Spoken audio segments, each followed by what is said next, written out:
Olá, que a paz esteja com todos. Hoje a gente vai mergulhar de cabeça numa das ideias mais centrais e, olha, mais transformadoras de toda a fé, a redenção. É uma palavra que a gente ouve bastante, né? Mas o que ela realmente significa lá no fundo? É o que vamos descobrir juntos. Vamos começar com essa pergunta, que é a base de tudo. O que significa de verdade ser resgatado? Pense um pouco. Não é só receber uma ajuda, sabe? É ser arrancado de uma situação perigosa, uma situação da qual a gente não conseguiria sair por conta própria. É sobre essa libertação que nós vamos conversar. Então, o ponto central é este.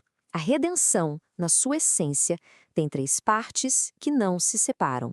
Primeiro, existe um resgate de uma condição terrível, cativeiro, condenação. Segundo, tem um preço. A liberdade não sai de graça, um preço precisa ser pago. E terceiro, o objetivo final é a restauração, colocar a pessoa de volta no seu devido lugar. É um pacote completo, entende? E essa ideia de um grande resgate não é algo que surgiu do nada no Novo Testamento, não. Pelo contrário, é uma promessa muito antiga que a gente encontra desde as primeiras páginas da Bíblia. Vamos ver como essa promessa foi se revelando aos poucos. A primeira palavra hebraica que a gente precisa conhecer é Gaal. Essa palavra, nossa, ela carrega um peso enorme de significado, falando sobre família, sobre aliança, sobre responsabilidade. Gael nos apresenta a figura do parente resgatador, ou Goel. Naquela cultura, era o parente mais próximo que tinha o dever, a obrigação de intervir para salvar um familiar da escravidão ou de recuperar uma terra perdida. Para a gente entender bem, é só lembrar da história de Ruth, onde Boaz age exatamente como esse Goel. Ele resgata a Ruth e o futuro da família dela porque ele era parente, era responsabilidade dele. E é aqui que a promessa fica incrivelmente pessoal. O próprio Deus chega para o seu povo e se apresenta como o Goel deles. É como se ele estivesse dizendo: eu sou seu parente mais próximo. Eu assumo a responsabilidade. Resgatar vocês é um assunto de família para mim. Isso é maravilhoso. Agora, vamos para uma segunda palavra em hebraico que aprofunda ainda mais essa ideia. A palavra é padar. Aqui, o foco muda um pouquinho. Se Gaal foca no relacionamento, no laço familiar, Padar foca na transação, no pagamento. A ênfase aqui está em pagar um resgate para libertar alguém de um poder de um cativeiro muito forte. O exemplo perfeito disso é a libertação de Israel da escravidão no Egito. Foi uma libertação poderosa, que teve um custo. Pois bem, todas essas promessas antigas, essa figura do parente resgatador, essa ideia de um preço a ser pago, tudo isso estava apontando para um único momento, um pagamento final, definitivo, que mudaria a história para sempre. E para entender isso, a gente precisa ir para o Novo Testamento. No grego, uma das palavras mais visuais para a redenção é agorazo. A origem dela, o que ela significava no dia a dia, nos ajuda a entender uma verdade espiritual gigantesca. A imagem por trás de agorazo é poderosa. A palavra significava literalmente comprar na ágora, que era um mercado, a praça pública.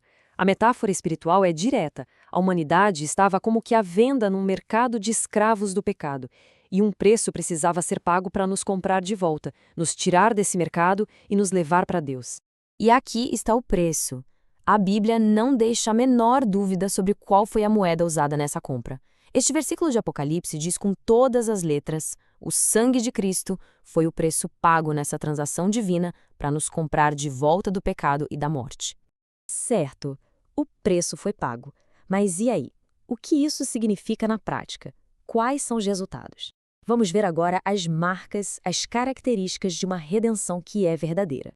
A redenção que a Bíblia ensina tem 4 marcas bem claras.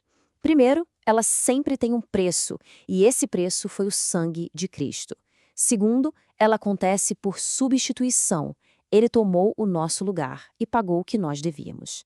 Terceiro, o resultado imediato é libertação.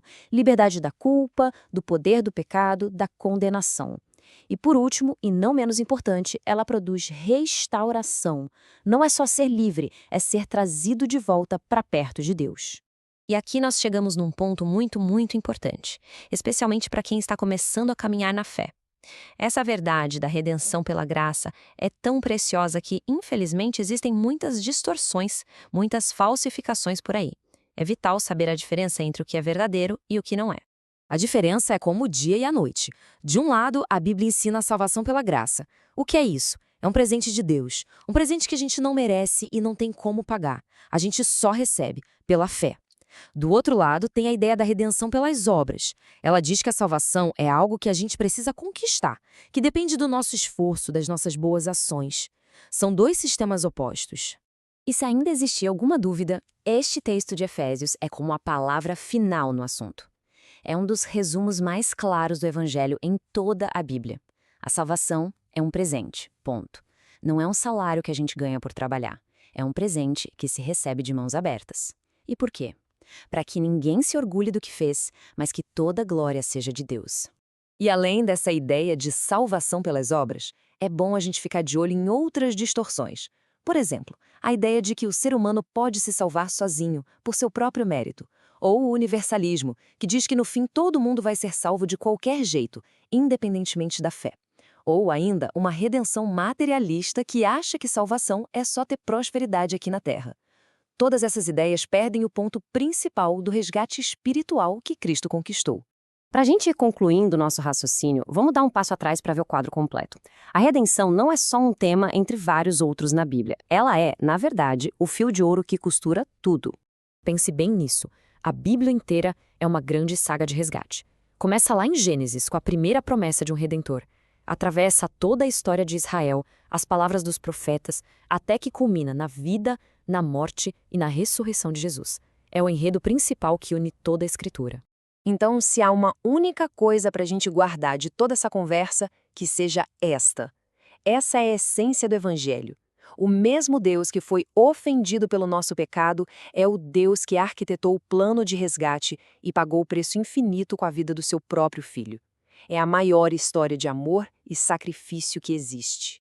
E eu termino deixando essa pergunta para reflexão. Se a dívida foi quitada, se a compra foi feita, se a liberdade foi garantida de uma vez por todas, como é que isso não muda tudo?